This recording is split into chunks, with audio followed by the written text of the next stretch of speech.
He kept saying within 90 days. He kept on saying within 90 days, within 90 days. Does he know? Does William Ruto know that 90 days is just, 3 months before you know it is here? So he came out today to make statements when he was trying to announce his latest batch of cabinet secretaries. And my issue is that he kept mentioning 90 days, 90 days, 90 days. I don't know if he's going to achieve anything within that 90 days or if he's going to achieve everything he set out to achieve in that, in that 90 days. So, guys, I want to talk today about the speech and the statement William Ruto made. I'm not going to tie Nigeria in. Every now and then I'm going to put Nigeria in because Nigerian guys, you guys need to study these things from Kenya. I keep on saying it, study these things. They are doing it by the book, how they planned it. You guys sit down there and you're still waiting for approval. You are still waiting for police permit. The Constitution of Nigeria says you can protest peacefully. You don't require police permit. That's what it says. But you guys are sitting down there because you don't know your constitution. What's going on, guys? Welcome to another video. So today, William Ruto came out and announced a few more cabinet secretaries that are going through, I guess, vetting. And I was hoping that at sometime during the speech, he was going to bring up the discomfort whereby people are saying that he has to remove those people that he brought back, because he brought back about, I think 6 of them. The last time he announced his cabinet secretaries, he brought 6 back. Now, they may be decent people to him. They may be decent. They may be good workers, but you need to explain to, because a lot of people are angry. They don't want any old CS, let me put it that way. They don't want any, they want a brand new set. So if you as a president, you are coming up with some of these old people, you have to let your citizens of Kenya know why you brought them back. So during his speech today, because this is another concession that he has made. Most of these plans he said them, mentioned them before. In Nigeria, if you like, push the president, push the government, push everybody over the fence. They're not going to do what Ruto did here. Now, I don't know if he's going to implement any of these things, but at least he says he's going to do something about it. And most of the points raised by the protesters is included here. So I'm going to start with him saying that he's going to take measures. William Ruto now saying he's going to take measures to support Kenyan citizens on the path to recovery of their various businesses. So he was saying that today that during the protests, some businesses were looted by the goons. Some people's businesses were destroyed, some were burnt. So I guess the government is going to pay compensation to these people, which I think is the right thing to do. Now, the next one, it says various ministries to obtain and verify the accurate data to facilitate appropriate actions within the next 30 days. So these people that have lost businesses, either a shop, either whatever business that has been affected by this protest, he says in the next 30 days, he is going to verify, find out whose business and stuff like that to pay them compensation, which I think is a good thing. In Nigeria, it doesn't happen. You really have to go to court and prove beyond reasonable doubt that this thing happened. But here now, this is him conceding that he's going to pay, the government is going to pay for this thing. But at the end of the day, it's still taxpayers' money that's going to pay for that. Okay. So he says this assurance that the government listens to the citizens through engagement through various outlets. Now, I know he has been speaking for some time now. Every opportunity he gets, he speaks. He speaks in the church. He had that Twitter space where he was talking to young people, and other opportunities he had to speak, to say something about it. The remarkable thing here is that in my country, Nigeria, they've been planning to protest now. They say 1st of August. I don't know if it's going to take place already. Half of the country is not going to go with it. Okay, half of Nigeria is not going to go with it. At the end of the day, it might not even take place. I still stand by what I said. It might not even take place. Because in Nigeria, you have to either bribe the people. Let me put it this way. We have the Nigerian Labour Congress, which organizes, which is supposed to be the mediator to negotiate for Nigerian workers. Over the years, when it comes time for negotiation, they will try to protest, they will try to go on strike and stuff like that. The government will go behind and bribe the leadership of this Labour Congress. Okay, they will now call off the strike, and then moving forward, the teachers will not be paid, workers' salaries will not be increased. Whatever they were protesting for will not happen. Look at Kenya.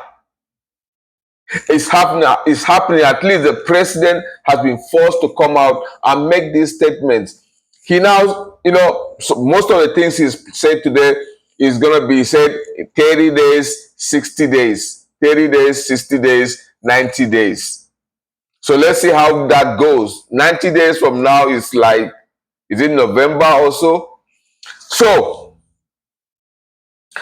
he says now measures to be taken to address the issues raised by the people.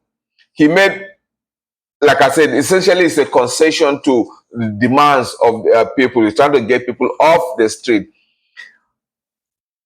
I don't know what my opinion is at this point, but you guys are the ones protesting. You know what you want. Let me know what you think about his statement today. And let me know what you think about him bringing back cabinet secretaries, even though they are very good people, because from what I understand, he made he made effort to remove the ones that are considered problematic or corrupt. So here he says, number one, amendment to the Evidence Act to expedite the prosecution of corruption and economic crimes. Amendment to Evidence Act to expedite the prosecution of corruption and economic crimes. Guys, so apparently there are people in Kenya who are under investigation, who have been found to be corrupt. Now, maybe there are cases have been languishing for some time. Nothing has happened to it. Because of the pressure put on the government by the protesters, the Gen Zs especially, he now says that it's going to expedite the prosecution of these people of economic crimes. It does not happen in Nigeria. It does not happen. I've said this several times on this channel that a Nigerian politician, a Nigerian whatever government official can be caught red-handed with dollars in his hand, bribe that he collected. He could be caught with salaries of workers that he failed to pay. There's no prosecution. You'll just make noise about a month and that's it. Okay, we don't do that in Nigeria. So I really appreciate what I'm seeing in Kenya now. But whether it's going to happen soon, I don't know. But at least the president made an effort to say this is what he's going to do. Now, the second one is an amendment to Witness Protection Act to protect and incentivize whistleblowers and enhance witness protection. So apparently, um,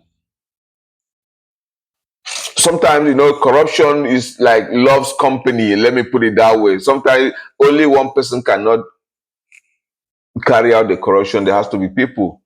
Now, this is going to incentivize when the amendment to this act, which is going to incentivize people to come out, whistleblowers, to say this thing, to report crimes, and there's a protection for them.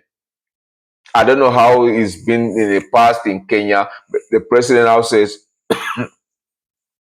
you cannot sit back and watch corruption. You can come out and say it and report and then be protected. Nigeria does not happen. It does not happen. If I'm a government official in Nigeria and I'm stealing government money, and you see me doing that, you never report that I'm stealing government money. Instead, you will get closer to me so that you can benefit from it. Our country, they said is the giant of Africa. Okay, we have everything, but corruption is what is killing us now. Guys, I don't know if you follow the current Nigerian news right now. I told you we have refineries, 4 refineries in Nigeria, big refineries. Dangote, who is acclaimed to be the richest man in Africa, went and built another brand new refinery because all the 4 refineries owned by the government is not working because of corruption. They don't want to do it. They would rather import petrol from outside and bring it to Nigeria. That's where there's a cabal. So Dangote now built a refinery so he can refine Nigerian, refine petroleum and sell to Nigeria and neighboring countries.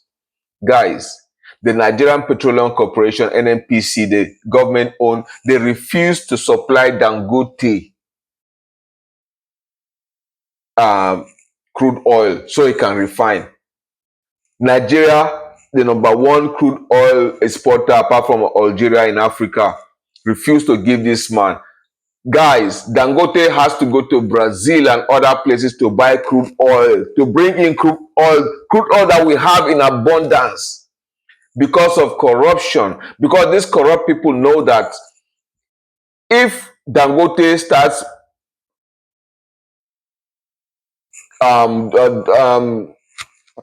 producing, refining petroleum in Nigeria, the price is going to come down for everybody and it's going to put them out of business.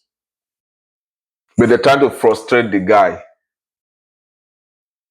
Who is going to, there's no whistleblower, there's nobody.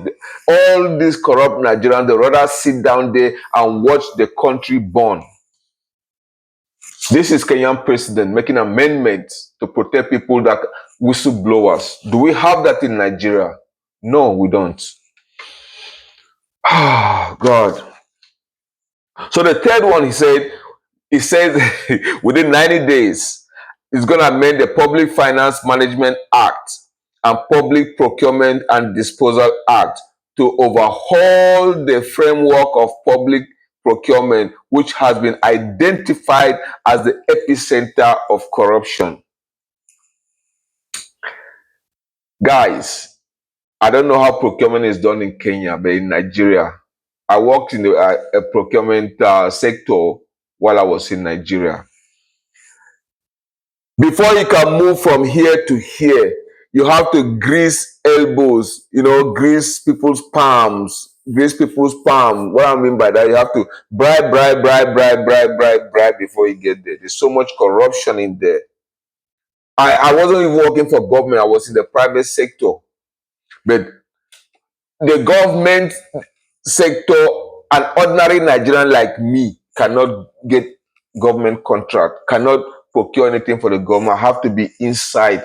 I have to start bribing from the permanent secretary of the department, from government department, from everybody is included. going up the chain, everybody there is corrupt.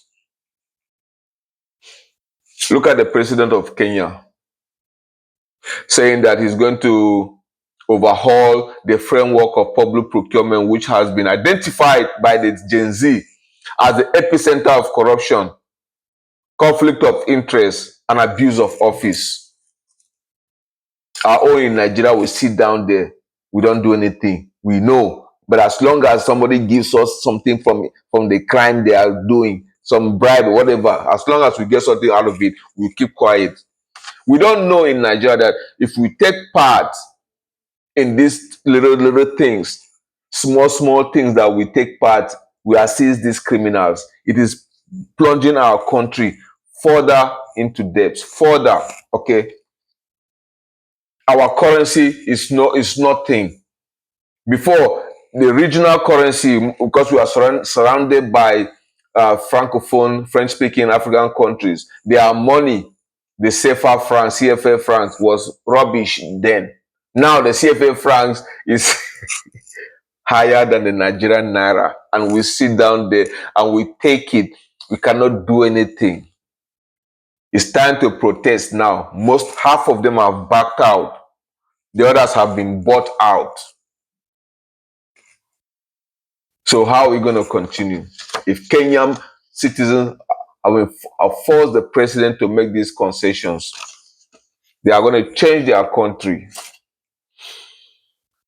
So the next one, it says, that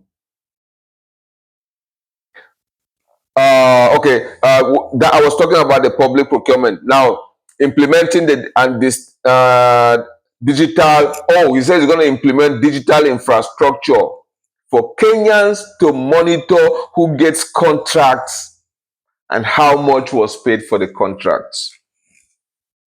You hear? So if you have a contract, maybe to build a highway, to build a library, to fix this, to build a dam, now the citizen can access it either online or wherever and know how much that project costs and who is getting paid.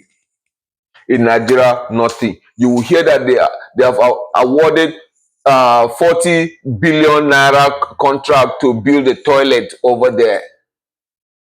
You go tomorrow, there's no toilet, nothing, and nobody does anything about it. Nobody is arrested, nobody goes to jail, nobody pays for it. You hear that the government has given fertilizer to people. All the farmers, they don't get the fertilizer, nothing. You hear that the government is doing a school feeding program. How much did they spend? They spent 800 billion naira to do school feeding program. You go and find out that the children were only fed for a month. What happens to the minister that was in charge of that? Nothing. No jail, no questioning. The Nigerian Senate or House of Assembly did not call that person for questioning. Nothing whatsoever. And you expect me to be happy with such country? You expect me to remain quiet, remain silent? You Nigerians, I've told you several times that you take part, you partake in the destruction of your country. Okay, if you don't want to say anything, those of us that are outspoken, let us speak. Let us say these things. Don't come on the comment section and order this and be criticizing us. Okay, if you don't know what the value of your country or what your country stands for, get out of the way. Let us know. My country, Nigeria, is a great country. Okay, it's a great country. Maybe we have kept quiet for such a long time. We've been led by only less than 1%.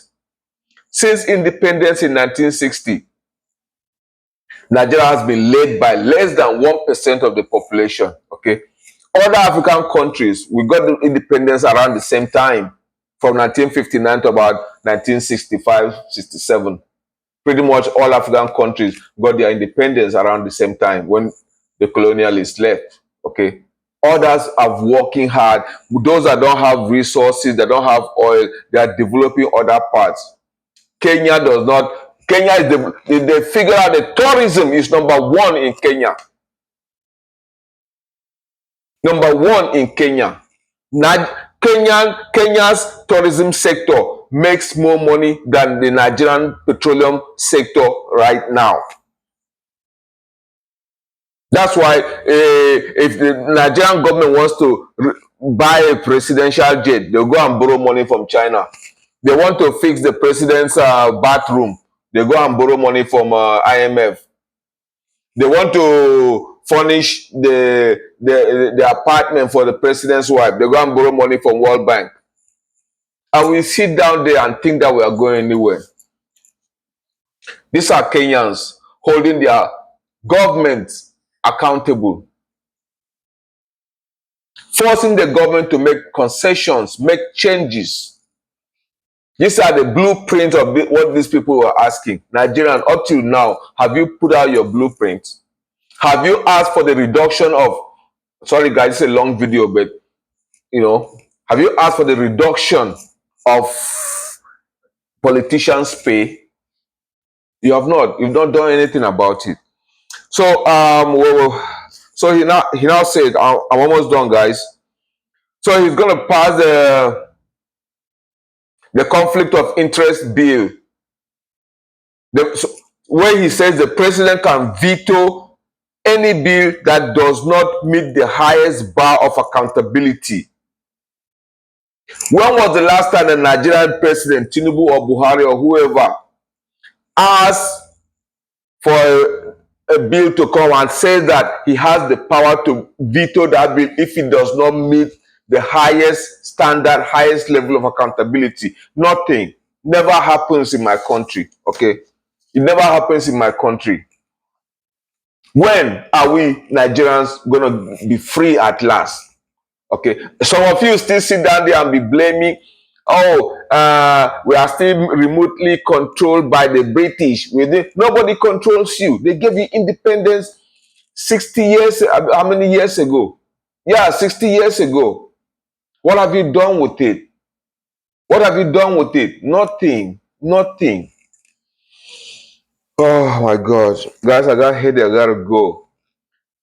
Nairobi, I'm coming next month, middle of next month. Now, most of you are giving me message information here on